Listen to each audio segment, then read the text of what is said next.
Welcome to the Veterinary Marketing Podcast, where it's all about how to attract, engage, and retain clients to your veterinary practice using digital marketing. My name is Brandon Brashears. Thank you for taking the time to listen. In today's episode, we have a guest. It is Arielle Putter back on the podcast again. Arielle, if you didn't hear the first episode, is an incredibly talented social media and content creator, marketer. And she's really got TikTok and short form video down to a science. And she was able to help grow her aunt and uncle's practice, Spot On Veterinary Hospital, and in an amazing way using TikTok in particular. So in today's episode, we dive into exactly what's working and what's not when it comes to social content, specifically short form video content creation. So before we begin today's episode, we have two sponsors. Are you looking to get better SEO ranking for your veterinary practice? Probably everyone I know that runs a veterinary hospital would be benefited from having better local SEO. And that's why I want to give you some free tools from one of today's sponsors. It is whitespark.ca. If you go to veterinarymarketingpodcast.com/SEO, that's veterinarymarketingpodcast.com/SEO, you can sign up to get a free account to give you some amazing SEO tools. Whitespark gives you everything that you need for better local SEO. If you haven't heard the episode I did with Darren Shaw, be sure to go back and look at it. He is the founder and owner of this company. It is fantastic. They have Google Business Profile Management, local rank tracking, local citation finder, reputation builder. They even have professional SEO services if that's something that you're looking for. So go to veterinarymarketingpodcast.com/SEO to check out Whitespark and the free tools that they have available for you. You won't be disappointed. They're really cool. Let me know what you think too. If you need help with any of that, please don't hesitate to reach out. But again, veterinarymarketingpodcast.com/SEO.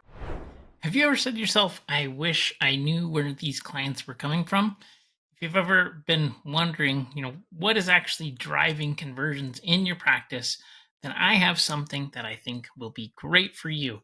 And that is CallRail. CallRail is a fantastic tool that allows you to measure and see where your conversions are coming from and which of the calls and call sources are driving clients into your practice.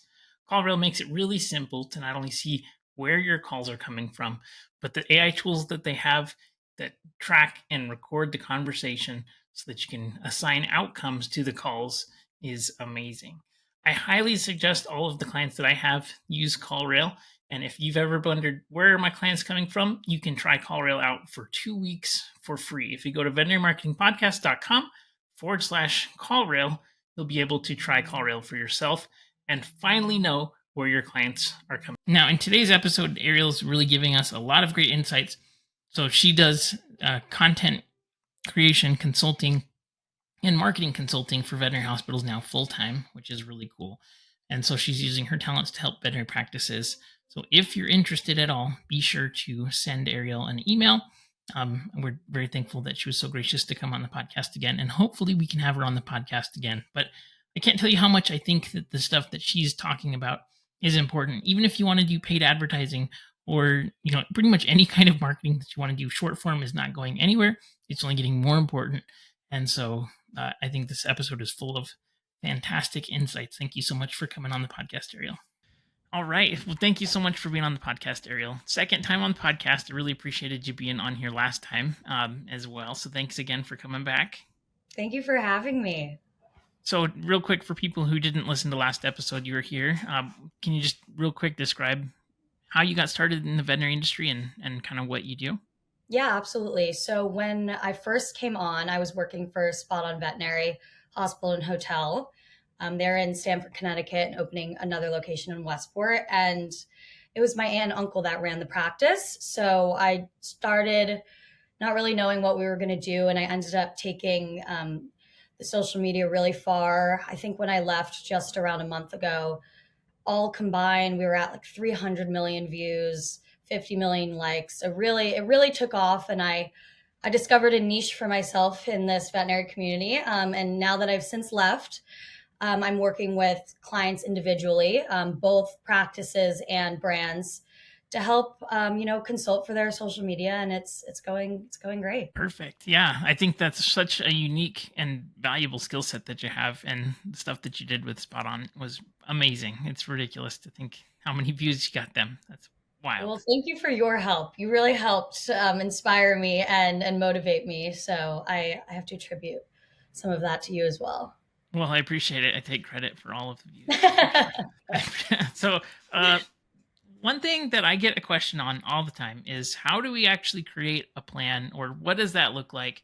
Can you tell me about the process that you do when you go into planning, and kind of how do you approach planning when it comes to social content, and what are the things that you start out with?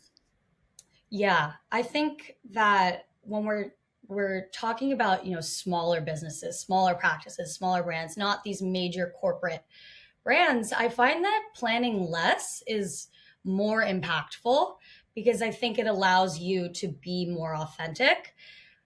With that being said, of course, some planning has to go into it. So typically, what I like to do is create a monthly content calendar, and I'll create that 2 weeks out from the start date. Hmm. But I'll leave placeholders for trends or things that might, just come top of mind, as content is flooding in, as you're getting content. So you can't plan these things perfectly. But all of that being said, before you can plan, I think you really, really need to identify your goals as a practice. Hmm. Do you want more appointments or do you want views and do you want followers? And, of course, the answer can be a little bit of both, but you Yeah. really have to identify those goals first. And then from that, who is your ideal customer? I think that you can get pretty niche with it within the veterinary community. So identifying those first before I create these more, just the plans themselves is really important. That's a really interesting answer. I wasn't expecting that at all from you. So when you say I've been thinking about that as you were talking about it, I think that trends are incredibly important and things are changing all the time. So do you suggest people plan just for an activity like, okay, we're going to batch out an hour of work here and here, but we don't know necessarily what we're going to make until we approach it sooner? Or how do you go about thinking about that? Right. So I think it really is practice dependent in terms of what teams you have put in place. I've Okay. had to adjust my planning and my strategies based on, am I physically there recording to get content like I was at Spot On? Or, am I having a team of people at multiple different locations within one brand sending me content? Or is there not a centralized place to take this content? Are you a product? And you don't have a place where you can record animals. So based on that, you really have to adjust the plan from there. But when it comes to trends, if I'm not physically doing it, and one of my clients has around 10 hospitals, so they get content from a team on each. And so what I like to do is just send them a link directly of, hey, can you recreate this for me, anticipating that it's, it might be a week or two until they're able to get to it. And so that's sort of how I like to just send it directly Mhm. versus when I'm just getting an influx of content. That's when I get to see patterns within it, and then come up with more of my own planned stuff versus things on the fly that they're giving us. That totally makes sense. When you're looking at what you should be creating, do you think that there's a specific platform that is better to create from? Is it based on what you're good at, where your clients are, or where you want to be? Does that make sense? Because I think those are different platforms for sure. In terms of just Like, so most practices can't do. I don't think that most practices don't have systems or support in place to do like a really good YouTube short strategy and a I good see. TikTok I strategy see. and a good Instagram strategy, right? So those are all really different platforms with Yeah. very different client bases, and I think it's really interesting to see what's active right now. But, um, what do you think? So, if people say to me, like, should I start a TikTok? Because, like, I think I should, and I'm not even sure why they say that, but they think they should because Mhm. it's popular. There's activity, there's organic reach to some extent, um, but they're doing. to Instagram and Facebook, and I'd say this is the most common type thing. So they're all doing Instagram and Facebook. They're not necessarily doing it very well. Sure. Their client base is probably more on Instagram, but also secondarily on Facebook. They're just mostly posting from Instagram to Facebook. But they're like, what should we do? So, in that context, do you think people should create based on where they get the most engagement currently, where their dream clients are spending time, or Mm. kind of where attention is moving? Which I'd say Yeah. TikTok is just this massive beast that I think is just going to get more and more popular over time. Yeah, absolutely. I think this is a very relevant question. Like, sort of, we're talking about platform specific strategy here. And while, of course, the answer is if you have a team of 20 people, a giant marketing team, sure, do platform specific strategy. But I think, these practices need to be realistic. What team do you have in place? Who is actually going to be able to be posting consistently? And I'm a very, very strong believer in starting off by just creating for the same platform in the beginning. In the Hmm. beginning, I would create one video that I would repost on Instagram, on TikTok, on YouTube Shorts, and on Facebook. I think that that's the best use of your time. You're starting, if you're just starting out as a creator, as a brand, and you're trying to find, your flow, and then from there you're really able to discover what these different audiences you've created. From there, you're able to be like, okay, I've noticed that my TikTok audience responds better to these kind of videos than on Instagram. I'm going to not repost these to Instagram and I'm going to focus more on those, and vice versa. Hmm. And to this day, even up to when I was just leaving Spot On and we were at, significant following, I was posting a lot of the time the same things on Instagram and TikTok. It became intuitive, and that just comes with practice and consistency. Once you get consistent, you get more intuitive about learning who your audiences are and what videos do perform best on which platform. So yeah, be realistic in what you're able to do, because as long as you're able to be consistent, if you can be consistent and just post the same video across everywhere, that is better to me than posting once every 2 weeks on YouTube or Facebook or TikTok. So yeah. That totally makes sense. So I think the the question is then, in your opinion, right now, what is a better perspective or point of starting for most practices? Do you think most practices should start with Reels or TikTok as their primary focus in general? I think that most practices should start with TikTok and then immediately post them to Reels as well. Okay. I think the TikTok platform has a better editing platform than you can on Reels. Hmm. So start there, just edit your content. That's where the trending audios are going to be. I know that maybe not some of your clientele is going to be on TikTok, but I'm not saying only do that. Edit there, get those trending audios. I have a trick for how you can then remove your TikTok watermark from when you post it so that you can then post it on Reels. So if anyone would like to know that, shoot me an email. Okay, what's your email, real quick, before? ArielleJune at gmail.com. So Arielle Got it. June at gmail.com. Perfect. Yeah, so start on TikTok, edit there, get used to the platform, understand the hashtags, understand some of the more important keywords that are working, and then transfer them right onto Instagram, and you will find success. That totally makes sense. So when it comes to, I think, developing a content strategy, how much of it should be audience building versus uh, kind of direct call to action videos, or should there be direct call to action in every single video, in your opinion? I do not think there should be direct call of action in every video, because again, we're talking about the veterinary community here. We're talking about animals.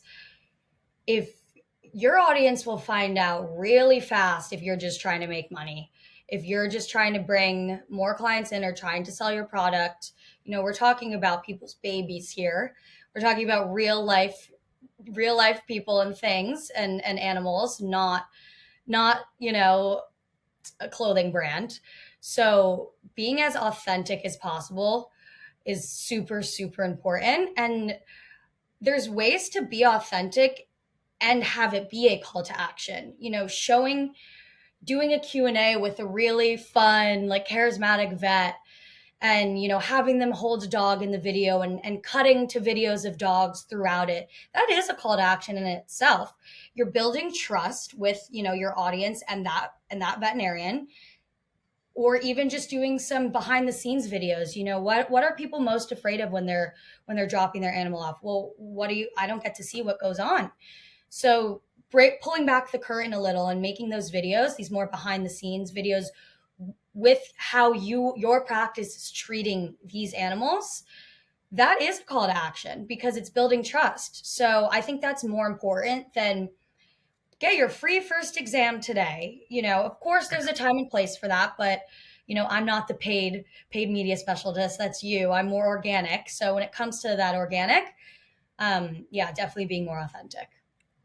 That makes sense. The question that I have for you as somebody who's in the organic space, and I think I have a good idea for this, but would like your take.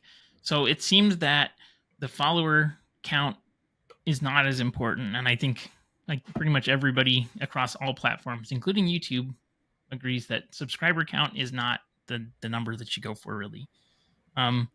And TikTok was what I think caused this to happen across all kind of platforms in general, is that content that's engaging to certain segments is going to attract more of those segments, right? So time on app, time consuming that video, all of those things are very, very important. So if you're creating content that's capturing attention and really good at getting viral, how do you then pivot to then take that attention and direct it towards a call to action? What are your thoughts on some of that?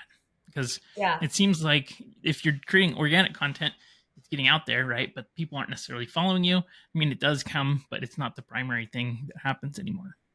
Yeah, absolutely. I mean, I couldn't agree more. Engagement is the most important thing.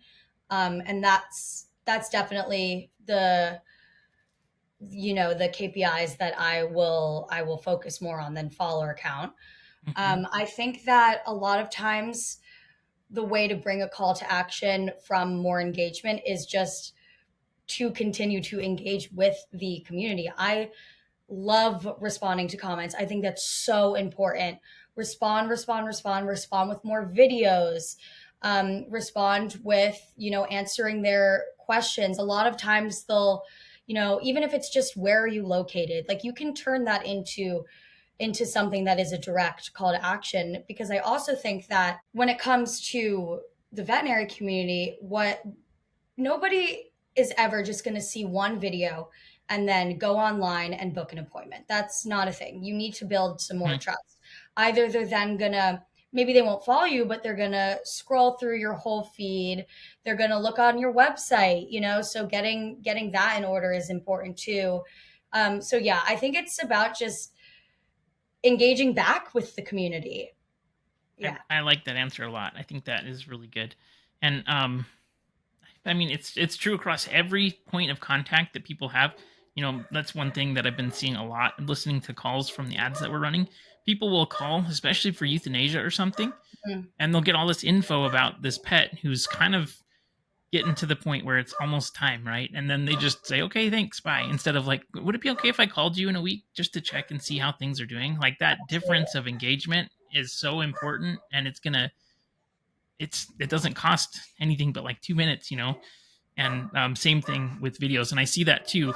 The most engaged videos, specifically on TikTok, they'll respond with videos, and each one of those videos will get, another 5 to 10,000 likes on popular videos. And so it might not be as popular as the first one, but still, I mean, tens of thousands of additional views and more engagement out of that. And I think the kind of like lurk behavior that people have, where they go and then they investigate and see all of your content across all of your platforms, is a really good call to action. That's actually reminding me too of sort of tying in when I said kind of almost plan less. I think hyper planning will be the death of creativity. You can't, at some point, you have to be creative in it. You have to work on the fly, and it has to become intuitive. Of course, there's planning that can go into it, but with that, I think that something that's really, really important is specifically including things in videos people are going to respond to. And what I mean by Mhm. that is I kind of want to poke the bear sometimes. I know that, this specific, if I say this thing about this breed, people are going to be in the comments talking about it. So I will go Yeah. out of my way to include this part in the video. So so the engagement doesn't come naturally sometimes. Sometimes it does. And other times that's on you as a creator to include things in your videos that are going to get people talking. And sometimes you just let them talk to each other. Sometimes you jump in. And yeah, I think that's where you can plan your creativity. I think that's really good too, from the perspective of I think that's more platform specific, and I would say that the lack of planning in terms of having creative freedom and things probably much better on like TikTok and then Yeah, also Reels.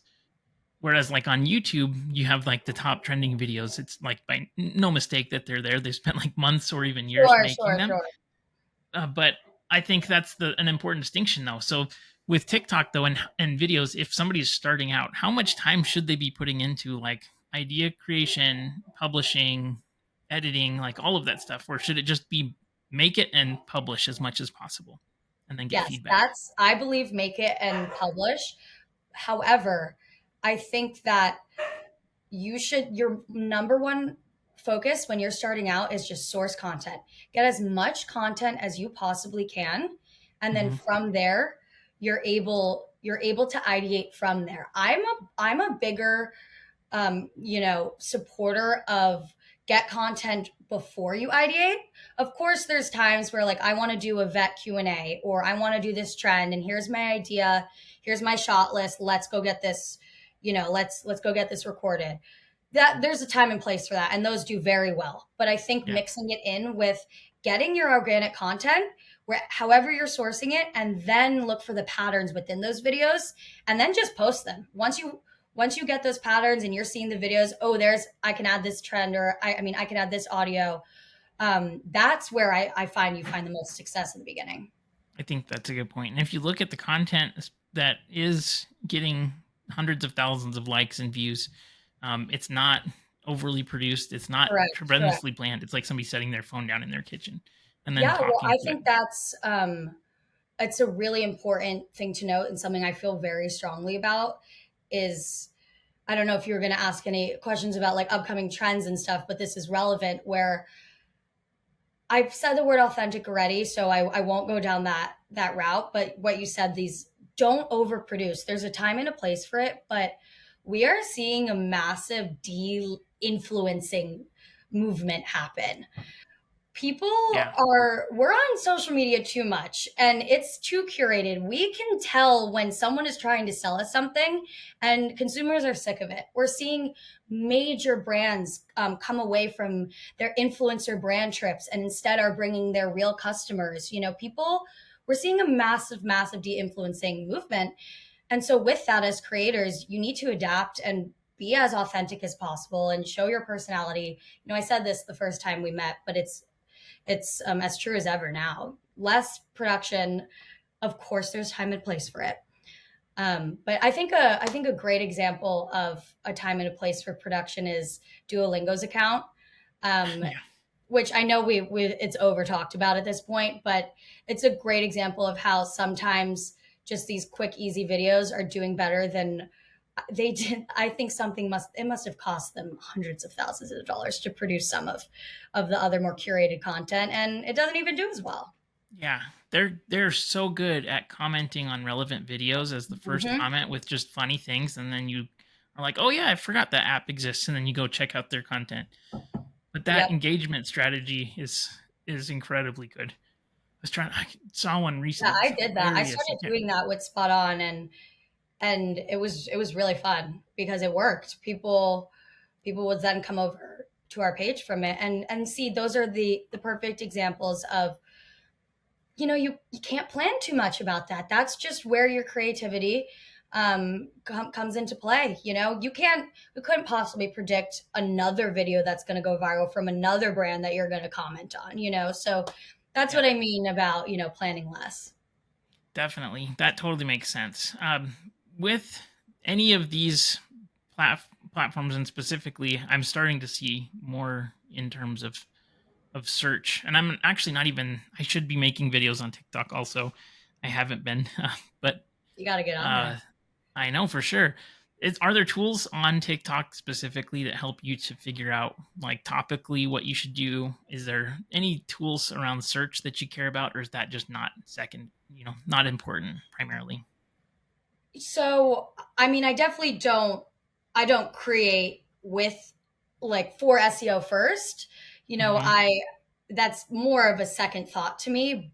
But with that being said, I think people are optimizing their things more than they realize they are. And they just don't realize that there's this like fancy term for it. And by that, I mean that I definitely include certain keywords in videos. I'm always adding captions to videos. If there's just voice texting, I mean, if just someone speaking, I'm adding voice to text. Yep. I'm titling my videos with these keywords. Yep. I have a client who they don't call their thing daycare. They call it play care, but I always say, I don't care, use daycare. That's a Yeah. huge doggy daycare. That's a huge keyword. You can hide it deep in your hashtags if you don't want that to be your brand, but get it there somewhere. So I would say that look to see when you go to into your search bar in TikTok specifically, what are the top searches? What is TikTok feeding you as like, go look at this? Because more and more people are starting to use TikTok as like a search engine, as a Google, especially in the younger generation. That's where they're going first. So the more you pay attention to what TikTok is suggesting you look up, or when you're watching a TikTok video and they give you a suggested search, that's SEO. That's a video did so well that enough people were talking about the same term that TikTok then gave you a search to look up because they know you're going to want to look up what everybody else is asking. Pay attention to those and eventually it'll do it for you. Definitely. I've seen that they're increasingly putting that into SEO results, and then just behaviorally too. I've noticed that I've gone to TikTok more often Hmm. than YouTube, even just because I can find the videos more quickly that I'm looking for. Absolutely. And I And think there's a huge opportunity in the veterinary community, especially to sort of be these disruptors where you will be the top search when someone's like searching something specific, you know, and that's where being a little bit more creative and coming up with your own patterns within these videos and your own trends for other people to follow, you're going to become those top search results for something really hyper specific because it's already like a niche community in and of itself. So for yeah, us specifically, there's a huge, huge opportunity here. absolutely. That totally all makes sense. And it's also interesting too. I know that YouTube, specifically, whatever's in the background of the video, plus if you have transcriptions, it helps Google's AI to figure out what the video is about, what's in. Well, So it goes through every single frame and it knows indexed, like, okay, this has a car in the background. They know specifically what kind of car, and then they're talking about this, and so yeah. topically they'll know. And I'm sure TikTok's exactly the same, especially with their AI voice tools, their transcription, their text to voice stuff. It's all transcribing, it's all Hmm. indexing. But I think too, having the subject that you're talking about in the frame of the video would probably help it to index better too, just because it knows, like, if you search for, that's one thing I've been looking at too, is searching for specific types of videos. Like, I'll see something funny and then I'll look it up and I'll just describe it, and it'll show up in the first result. So Yeah. it's working really well as a search engine too. And I think that, coupled with TikTok Shop, which is just giving it so much buying data from Oh, all of yeah. these different segments. I mean, it's just collecting so much data. And from that's just incredibly valuable because they're going to know pet owner data, people that are buying pet products, what kind of pet products. It's a Oh, yeah. massive invasion of privacy, I think, Yeah. comparatively to other platforms too. But it's going to be great for ads and things.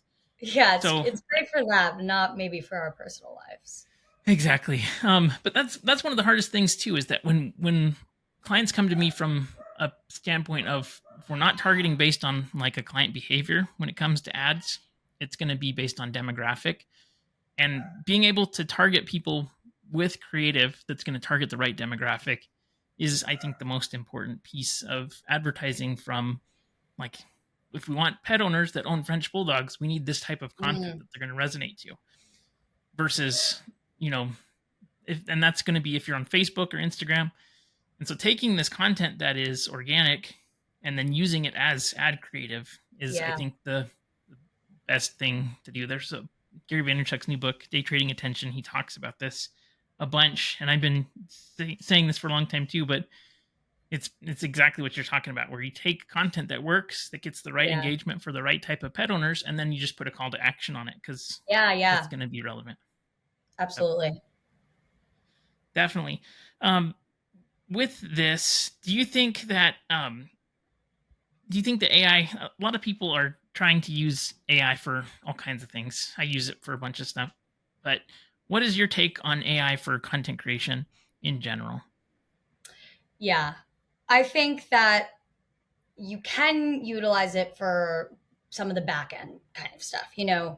Use it to generate 30 SEO optimized keywords for this video. Sure. Great. Use it for static images to crop something and get a random person out of the background. I agree. That saves a lot of time. But when it comes to creative ideation, specifically for videos, I just don't think it has a place yet.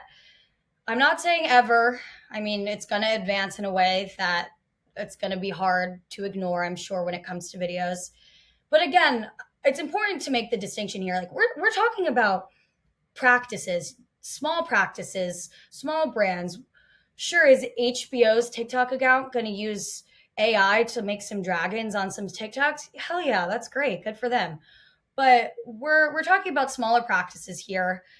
You want to stay as authentic as possible. And at this point in time, AI is just not going to do that for you, at least when it comes to creative ideation and execution. I just don't think there's a place for healthcare, like animal healthcare. I don't see a place for it yet. But again, use it for if you want to use it for captions, for certain things that you just really can't think of a caption for keywords, stuff like that. Yeah, I think there's a time and place for it. I would agree with that too. And I think unless you're doing like niche content, like this podcast, for example, long form podcast content has so many cool AI tools out there, but Oh, it just helps absolutely. to cut down time for editing and things like that. But from the creative side, I think that probably you'd be a lot better served by just being a user of the platforms.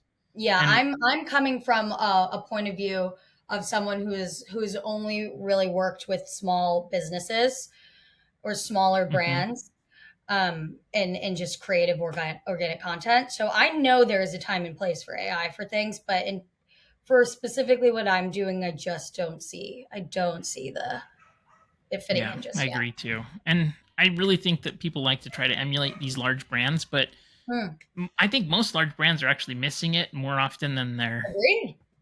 hitting. Like even, the Disneys, the major corporations of the world, they're not doing great in general with their marketing and their Agreed. messaging. And I think it's all really tying to me and with this just the over planning of it all. When you just have these huge teams and a million hoops to jump through, it just kills the creativity.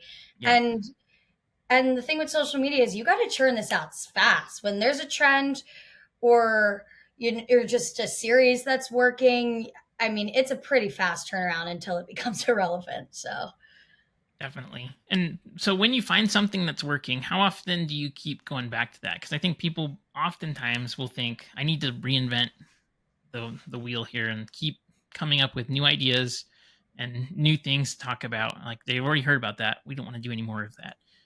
How much do you go and beat the horse until it's dead, so to speak? Bad yeah, bad yeah, saying for that's a vet med, great but question. Pretty often. I've had series that I've created that have reached part 15, and the series are not something that I can just sit there one day and record. It comes from, weeks and weeks of capturing certain content that fits within a series. Just as an example, because it's sort of hard to explain unless there's something in your head. I did a series of the best items, the hotel dogs and cats would bring from home. yeah, And so at Spot On, there was a pet hotel. And so every day that I was there, so 3 times a week, I would walk around the hotel and I would just record. And slowly over time, it would have enough for a full video of a bunch of fun ones. And those went viral every single time. And I would probably post them a month apart, around 15 times. Yeah. So like over a year of that same series. So I think that brings up a good point where a lot of times I think your baseline content should be what's working, and where you fill in the gaps, that's where you use your trends. I don't think a trend only content strategy really works because it's already starting to be overdone. These like my Gen Z intern runs my account thing. It's already being overdone and it's really transparent. It's obviously a whole marketing team behind this. It's not one Gen Z intern. So Yeah. I think that sticking to the things that are working in these bigger series and videos and then supplementing with trends is the way to go. Got it. Totally makes sense. And so, with that, how much do you think people should be on the platforms at a minimum to see the trends, right? Because, like, Yeah. typically, if you see realtors and millennial moms making the trend videos, it's usually too late. Yeah. So, what is the point where how often should you be using these platforms, in your opinion? Oh man, yeah. This is a really good question because I think it's a hard balance to strike between personally being like I should not be on my phone this much, but then hey, that's my job. And I saw someone, before I answer the question, I saw someone say once, you know, there's a level of being chronically online that you just can't recreate, when you're hiring someone and someone's creating this content. I mean, I have on my phone a 45-minute TikTok like time constraint. Hmm. So, I mean, I guess like 45 minutes to an hour a day. And this doesn't have to be on a personal account either. I find it's important for to curate a feed on, whatever brands you're working with. I will go out of my way to scroll on the feed of the TikTok itself, not a personal account, so that I can stay relevant with trends that might not have reached my whatever TikTok decides I'm into, might not be Yeah. what my target audience, at a vet is. So yeah, I would say like 30 minutes a day at least. Totally makes sense. That's one thing Daryl Eves, who's a really good YouTube expert, talks about in his planning phase is that when you're going to create a niche content for these different niche audiences, you create a new YouTube account. You Yeah. basically go down the rabbit holes of each one of these to see where YouTube spits you out with their algorithms, what kind of content this audience is consuming. And so probably having multiple accounts, one Oh, for your that's personal awesome. Yeah. one, but then also one for your practice where you're just like, okay, I'm a pet owner and this is what I'm into. And it's going to be hard not to bring your biases in there, but Sure, sure, especially with all the political stuff and, like sure. you probably would just get inundated with, all kinds of crazy things. It seems like I think that would be helpful is creating a second account just for consuming and seeing, what's serving, what's working, what are people engaging with, and are these people the kind of clients that I would want to And get? I also think a really easy tip is find an account that's really good at it. Find an account that is posting trends 24 hours later and you don't know how they're doing it, and Hmm. follow that account, and you'll go for there. A really, politics aside, a really good version of that right now is Kamala HQ. um, Kamala Harris's, I don't know if it's her official platform on TikTok or not, but they are churning out trends. I mean, it's like they're inventing them. They're doing a very good job of staying relevant. Again, politics aside, I think that's a good example. And then, so I think following one that's good about trends in general that you could stay updated with, and then following one that's specific to the veterinary community that's good at it as well. And sort of, I think combining the two of those with your own content, your own creativity is a really good way to go. Absolutely. I think that's a really good plan. So, do you think, aside from trends, are there any other strategies that you think are going to be important through the next, let's say, 24 months? Because I think it's hard to say, beyond that, what's going to happen in general. But is there anything longer term you see as important or just more of the same? I think we're going to see long form coming back a little bit and then leaving again. short form's here to stay. Our brains are ruined. Our attention spans are ruined. I don't care if you think TikTok's going to be, shut down forever. Something else is going to come up. Short form is here to stay. Mm-hmm. And again, my expertise is more on that. But we're seeing long form come back a little bit, especially with YouTube.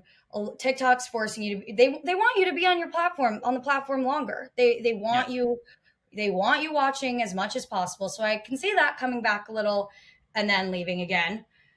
I think some of these social media platforms have not been around long enough for us to really identify cyclical trends yet. Mm-hmm. But that's how trends work. They are cyclical. So if I had to imagine, it's just going to come and go from things that we've already started to see. Of course, AI is going to start to influence this. But yeah, specific to the veterinary community, I'm finding a strategy that's working very well is figuring out, are you more on what I like to call like the vet tech talk, which is, doctor Q&As, doctors, vet techs, more people, or are you on more the animal side? Mm-hmm. Is your facility gorgeous? Spot On was so beautiful that what did very well was like more about the dogs having fun there and being there than the people did as much. But some of my clients who have a million hospitals, they're doing super well within more of just the people side of it. So I think discovering where your niche is there is really helpful. And then from there, just, send your team links, recreate this, help this. If you have a lull in content, hey, can you just recreate this? I'll edit it for you. Just record this. That's a strategy I've found working with my clients really well. Definitely. I think that's really interesting. Now that you mention it, the last guest that I had was Dr. Mike Walker. He's got a practice called Apollo Vet. It's a beautiful facility. Also, it's just like a cool dynamic practice. And his strategy specifically on Instagram, he's really invested on reels and things. And he's good at making the content. But it's always team member focused. Yeah. Mm-hmm. And like the biggest thing is that's helped him with recruiting more than anything. And it's that makes sense because it's all focused on the people and like the culture and things like that. So exactly, I think that's a really good point. Works.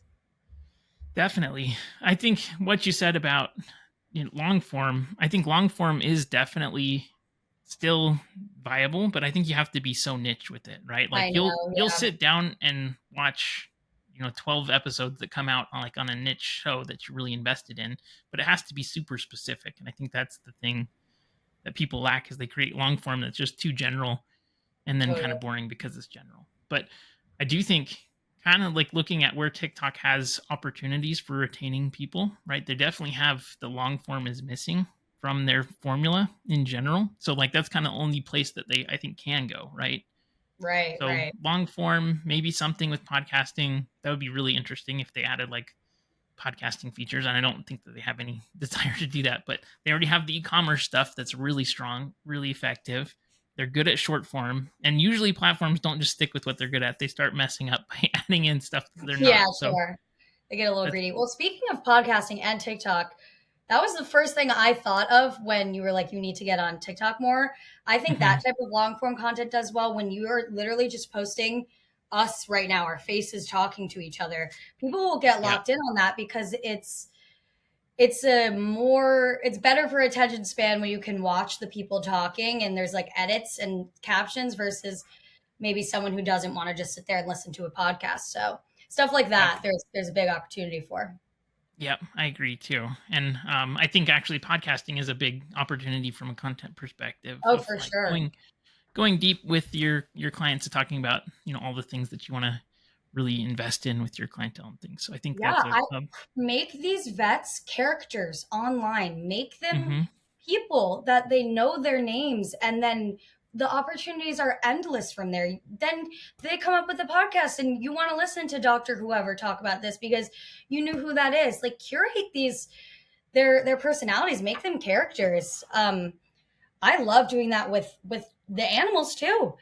At Spot On, there is recurring animals that I kind of, they had their personalities that I just was able to highlight more, and people would come back specifically just to watch this one dog that would be on there. Like, you can really create these characters and community amongst people and the animals. Yeah. Definitely. That's really interesting. As you were talking about that, I was thinking about, I couldn't remember how many questions it was, but there was a study that they would put these two people that were strangers together, and then they had these 36 predetermined questions that were like not just top of mind, like what is your favorite color, but like tell me a story from your childhood where you were, and it's like ultra specific, right? And anyways, it would be like about an hour and a half conversation. But by the end of the conversation, you would feel like very strong emotions toward this person because you learned Mhm. all of these really interesting kind of detailed quirks about each other. And so it's they said 30, it was like 36 questions that make you fall in love with a stranger, basically. And I think it's really interesting because there's a threshold of that within psychology. If you tell people enough detail about yourself, about your Yeah. story, right, they become bonded to you and they're like invested in you. And so making them a character, I mean, like, think about the things that they like the most. What are they into? Like, are they eating gummy worms every day in the break room? Like, why do they like that, right? Like those kinds of weird details that help you get to know people without having to be like, you know, every single detail of your life, but those main kind of things. I think that's Yeah, and I really think underused. that ties so well into when we're talking about what goes into the production process and developing content. This is a Hmm. perfect example of, don't overproduce that, because if you give a doctor, let's say you want to do a doctor Q&A, if you give them a set of questions before, they're going to type out their answers, they're going to have a curated response, and it's going to be so obvious. I loved to just surprise, like, this was after I had a relationship with these people. So, don't Yeah, your first week be like, "Hi, you're on camera." But, after you have a relationship, I would not tell them when I was coming up to talk to them.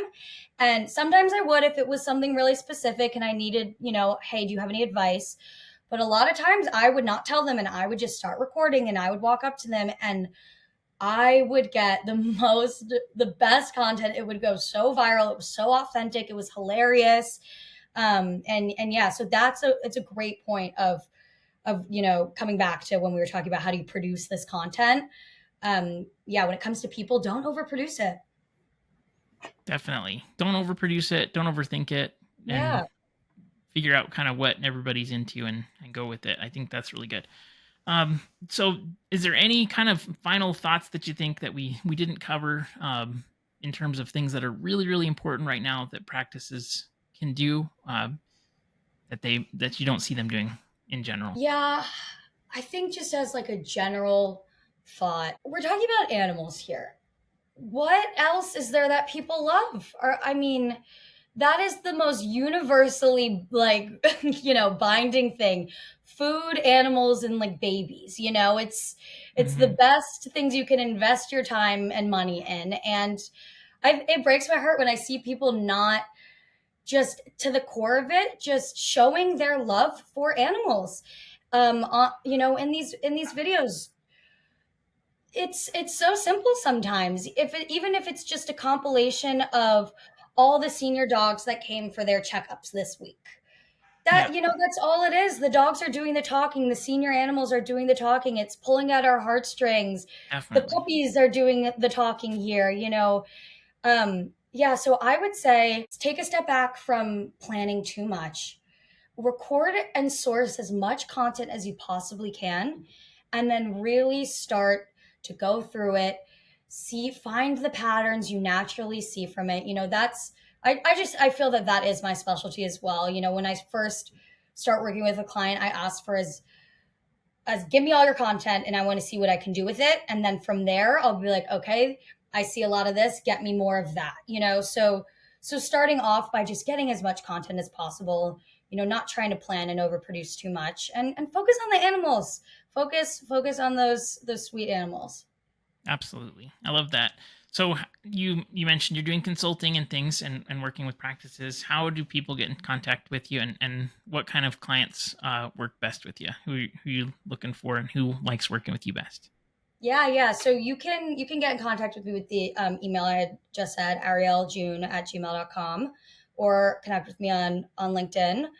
And I I find that all of the clients I'm working with right now work best just because a huge part of content creation is adapting to the team you have in place. So, if you have a bunch of practices and you feel like it's all being decentralized, I think that's a great client for me. I like to bring it all together. We can centralize all of these things. Or if you're a small business, that's, where I got my start. So that as well. And I'm starting to work with more of a product now as well. So if you have an animal centric product, I find that that's an exciting thing to work with too. Yep, absolutely. So I'd say, based on the work that I've seen you do, if you're somebody who wants to do better organic content, get more Yeah, yeah, reach instead of like wasting your time by just posting junk that doesn't go anywhere, be sure to reach out to Ariel. She's got everybody that I know who's worked with her been really, really happy. So um, definitely reach out. I'll be sure to put her email again. It's arieljune@gmail.com. And then also on LinkedIn. So head on over there and be sure to add me if you're not already yeah. connected on LinkedIn, everybody who's listening to. So definitely. Well, I really appreciate all your time, expertise, and thank you so much. Don't forget, I'll put this at the very beginning too. Send Ariel an email if you want her super secret Oh watermark removal yes. tool, and I'm gonna ask her as soon as we stop recording because I always wonder how to do that too. Thank you All right, so much for thanks, having me Ariel. again, Brandon. Thank you.